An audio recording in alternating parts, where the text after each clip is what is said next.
Have you ever heard about self-therapy? It's a book about trying to. It's about related to internal family systems. That's the name, internal family system, and it's the theory behind that our conscious is formed by a lot of different roles. Like for example, my father has a role in my mind, my mother has a role in my like a protector, right? So there's a lot of people in my conscious that they are all trying to deal with my conscious moment, the moment where I am consciously aware. And sometimes we are all in self, and that moment is when we are centered, we are compassionate, we are calm, even curious. And the idea behind that is that you try to, through self therapy, through internal family system, you start to learn how to chat, to talk with these parts, these difficult parts that don't want to work together, right? Mm. Yeah, I love that. I love the internal family system stuff, and I really like referring to like parts of ourselves. I think it's Mm. such a nice, like, accepting way of speaking about ourselves, and I love, using that in language when I'm speaking with my partner or whoever it might be.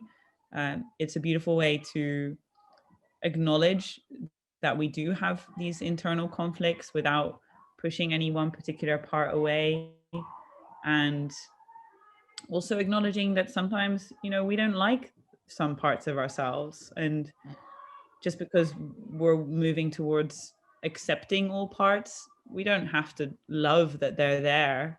And that's okay. And that kind of, yeah, I love the language of parts. It's really helpful, yeah, Yeah. in that way.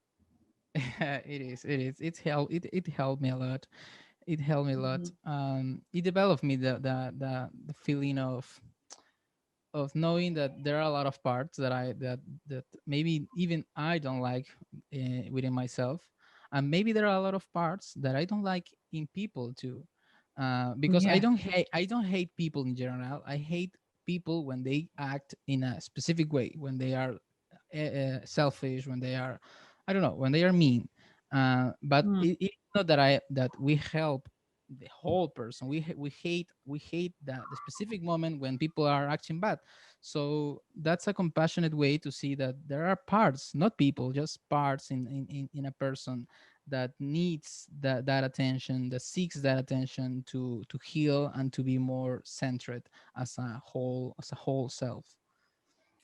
Yeah, absolutely. I think that's such a good point as well. Yeah, I think, and also to remember that just as we have parts in ourselves maybe that we don't like, and sometimes we find ourselves rejecting or pushing away those parts, in the same way other people will have exactly the same thing. Any person that we meet in our day-to-day lives is having those internal conflicts as well with parts of themselves. And yeah, that is one of the ways in which we can extend compassion also, from parts to ourselves to others as well, and the way they interact with their parts.